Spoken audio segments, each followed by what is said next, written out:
My husband's mother insisted on hosting our wedding at her backyard. She changed the guest list, canceled my caterer, and told the DJ, only play songs from our side of the family's culture. When I complained, she said, this isn't your day, it's ours. I bit my tongue until she grabbed the mic during our first dance and said, time for a real couple to show how it's done. I walked off the dance floor and straight to a judge. I met Evan in Lexington, Kentucky, in the fall of 2019. It was one of those slow Saturday mornings when the farmer's market sets up on Main Street and the air smells like coffee and fresh bread. I was eyeing some homemade apple butter when he struck up a conversation about fall flavors. He was sweet, kind of awkward, but in a good way. He made me laugh. And after 2 years of dating, I thought I had found the one.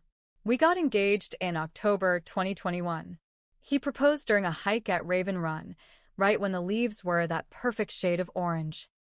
It was just the two of us, quiet and simple. I said yes because I loved him. I really did. But if I had paid more attention to the warning signs from his mom, Darlene, maybe I would have seen what was coming. Darlene never liked me. She never said it directly, but it was in the way she smiled at me. Tight-lipped, eyes cold.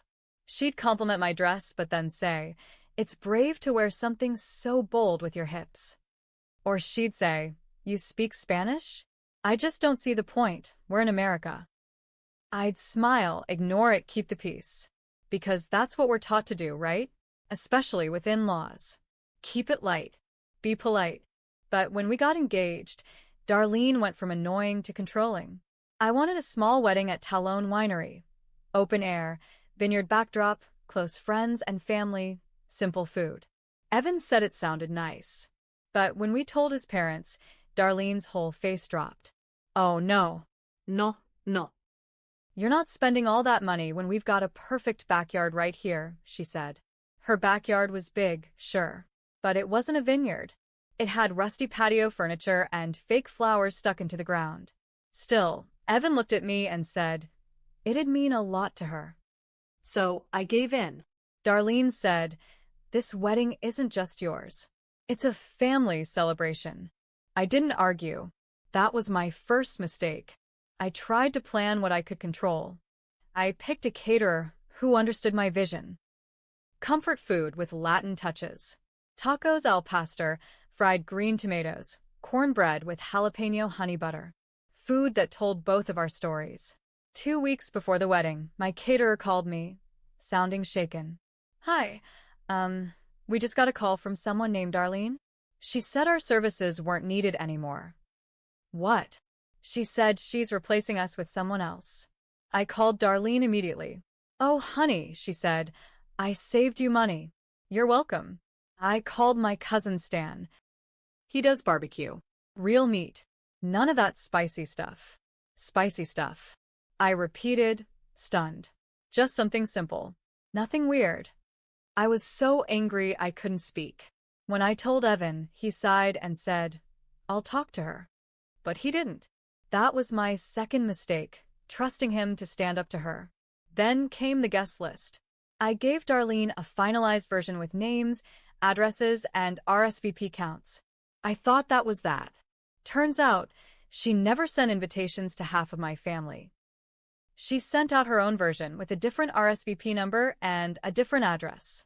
People started calling my mom saying, we never got anything. My cousin Maria, who was coming in from Ohio, showed up to the wrong house. And when I asked Darlene about it, oh, your handwriting was messy. I just tidied it up. I checked the RSVPs. Almost all of them were her family. Maybe 5 people from my side made it to the actual wedding. When I told Evan I was furious, he said, let's just get through the day. Then we'll talk. That was mistake number 3, assuming I'd get through it. The morning of the wedding, I had to do my makeup in her bathroom. The air conditioning was broken and the sink was full of curlers. Darlene wore a floor-length, bright white dress. When I said something, she laughed and said, oh, don't be silly. Mine has sequins. Yours is plain. The ceremony was awkward. The chairs were misaligned. The arch looked like it was made from PVC pipe, and the officiant, her nephew, ordained that week, Forgot to say the vows until I reminded him. But I smiled. I tried to keep it together. Then came the reception. We were supposed to dance to Stand By Me.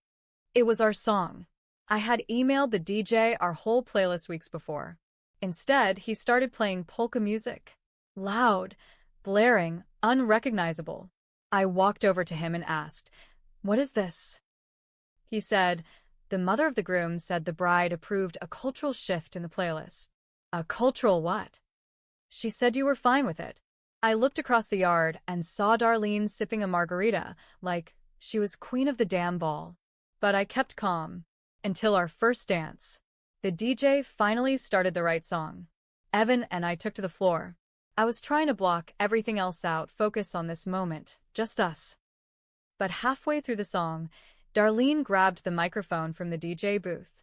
"This is cute," she said, "but now it's time for a real couple to show how it's done." She yanked her husband up and waltzed onto the dance floor, pushing us out of the way. The crowd cheered. People clapped. I stepped back. I felt heat crawl up my neck. My hands were shaking. Evan just shrugged like it was no big deal. That was it for me. I turned. I walked off the dance floor, through the side gate, got in my car, and drove straight to a diner on Georgetown Road. I called Natalie, my best friend and a divorce lawyer. "Do you know a judge?" I asked. "I need this annulled. Tonight." She was silent for a second, then said, "You serious?" "Dead serious. Because this wasn't a wedding.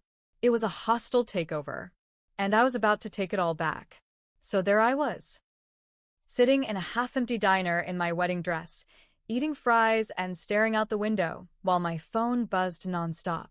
Evan called 12 times. I didn't answer. Darlene left a voicemail. "This isn't how mature women behave. Grow up and come back." I deleted it. Natalie met me there in sweats, no makeup, hair in a bun, holding a file folder and her car keys.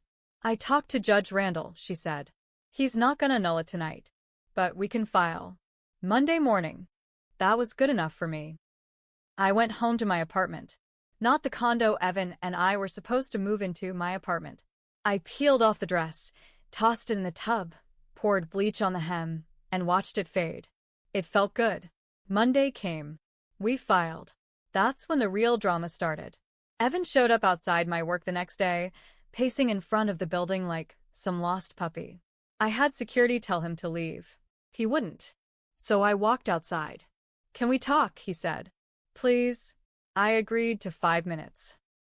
"I didn't know she was going to do all that," he said. "I didn't know she canceled the caterer. Or sent a different playlist." I stared at him. "Then who told the DJ to only play your family's culture? Who stood there and let your mom hijack our first dance?" He had no answer. "She's just intense." "She meant well," he muttered. That made me laugh. A bitter, cold laugh. "I was your wife. For 6 hours. And in those 6 hours, you chose her over me every damn time." He reached for my hand. I stepped back. "I don't want to fight," he said. "Let's just go to counseling. We can fix this." "No," I said. "You didn't lose me because of a fight. You lost me because you let her treat me like trash." He left after that. But Darlene didn't. The next day, my boss called me in. "She sent an email to the office," he said, sliding it across the desk. "Claimed you're mentally unstable. Said you're taking company resources for personal revenge." I read the email. It was long, filled with half-truths and exaggerated claims. She even pasted screenshots of old Facebook posts where I joked about drinking wine after work. "She CC'd your clients," he added quietly. "I'm sorry." My hands were shaking. My boss was decent. He knew it was garbage. But the damage was done. I filed a restraining order that week. Then I started documenting everything. Darlene made one final mistake. She sued me. Yes, sued me. For emotional distress, claiming I defamed her by abandoning the wedding and smearing her name publicly. She thought I'd back down. Thought I'd be scared. What she didn't know was that I had been quietly working with a reporter from a local paper, someone who had covered community events and weddings. And she loved a scandal. I gave her texts. screenshots, emails. I showed her receipts from the caterer, records of the canceled music plan, even a copy of the DJ's contract with notes in Darlene's handwriting. I showed her the guest list, with half my family missing. The reporter published a piece, "The Bride Who Vanished: When Wedding Dreams Meet Family Nightmares." It spread fast. People started talking. The comments on Darlene's social media turned. Suddenly, she was the one defending herself. Then I found out something else. That free barbecue her cousin Stan served? The health department shut him down 3 weeks later for food poisoning complaints. He'd been cooking out of a garage. No license. No inspection. Several guests got sick, Including one of Darlene's sisters. When the health report went public, Evan's family started turning on each other. Darlene blamed Stan. Stan blamed Darlene. Evan tried to call me again, said this wasn't what he wanted, that things were spinning out of control. I didn't answer. Because I was just getting started. A month passed. The courthouse was quiet the day of the first hearing. Darlene strutted in wearing a blood-red suit like she was about to win a pageant. Evan walked beside her, eyes down, hands in his pockets. I didn't look at him. I walked in with Natalie and a folder thicker than a Bible. Inside was every lie, every petty act, every humiliating email Darlene had sent. We weren't even there for the divorce. That would come later. This was her civil case against me. She wanted damages for humiliation and loss of social standing. She really thought she had a case. Until Natalie stood up and started reading. Emails where Darlene admitted to fixing the guest list. Voicemails where she mocked my mother's accent. Screenshots where she wrote things like, "Her side of the family isn't real culture." Then Natalie dropped the bomb. A private Facebook group Darlene had made, saving Evan from that girl. Posts dated before the wedding, talking about how she was going to rewrite the wedding and push out the noise. The judge looked over his glasses. "Is this real?" Natalie nodded. "Yes, Your Honor." And her signatures on every comment. Darlene turned red. Evan looked like he wanted to crawl under the bench. The judge dismissed her claim with prejudice, which meant she couldn't refile. She hissed as we walked out. "You think this is over? I'll make sure you're never welcome in this town again." I smiled. Good. I wasn't planning on staying, but here's where things took a turn. I wasn't planning on staying, but my job had other ideas. After the court hearing, the same reporter who covered the wedding mess reached out again. She wasn't just a local writer anymore. She'd been recruited to work for a regional lifestyle magazine. She wanted to do a follow-up story. Something bigger. She pitched it as a feature on modern in-law horror stories. I said yes. The article came out titled, "She Stole My Wedding, So I Took Back My Life." It wasn't just about me. It featured other women, too. But my story opened the piece. Full photo. Full timeline. Names changed, except for mine, because I wasn't hiding. It blew up. By the end of the week, I got an email from a small publishing house in Louisville. They asked if I'd ever thought about writing a book. Funny thing is, I had. For years. I'd just never had a story worth telling. Now I did. But here's where it gets messy again. 3 weeks after the article came out, I got a letter. Not from Darlene. Not from Evan. From Evan's new girlfriend. Apparently, he started seeing someone 2 months after I left. A woman named Caitlin. Mid-20s. Used to work at the local spa. The letter was short. "Hope you're happy. You embarrassed an entire family and didn't care who you hurt. I'm going to be Mrs. soon. And unlike you, I know how to respect a man's mother."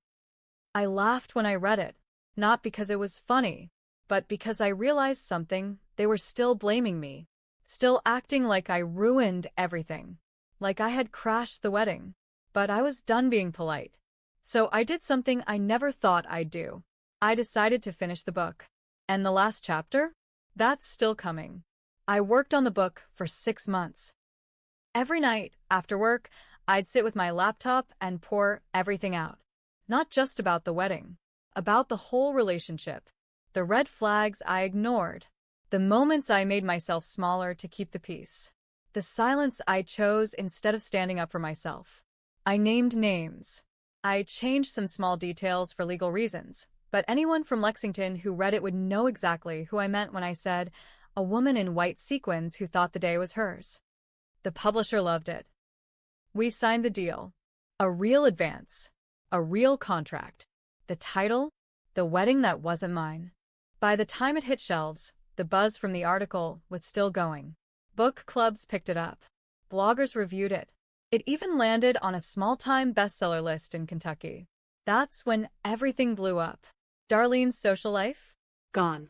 People who once attended her brunches suddenly had excuses. PTA moms skipped her calls. Her Facebook page turned quiet.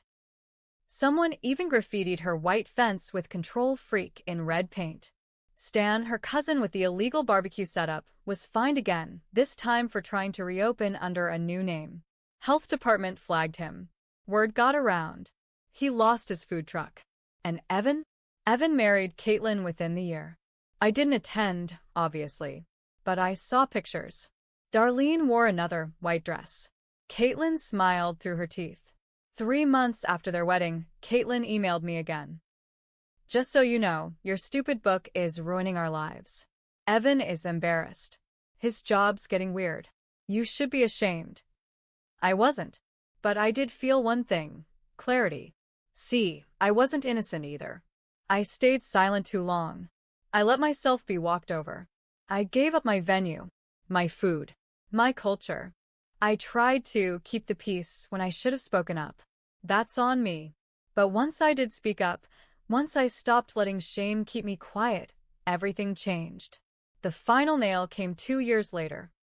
I was invited to speak at a women's conference in Nashville. The theme was red flags and gut feelings. I stood on stage in front of 200 women and told my story from start to finish. Afterward, an older woman came up to me, maybe in her late 60s. Sharp eyes, strong hands. She said, "You did what most of us only dream about. You walked away before you had kids. Before you gave up everything. That's not weakness. That's power." That's when I finally stopped feeling guilty. Darlene tried to own my wedding. Evan tried to ignore the damage. But I took back everything they tried to erase, and I turned it into something stronger. So no, I didn't have the wedding I planned. But I got something better. I got my damn voice back. And they can't take that from me. Not ever again.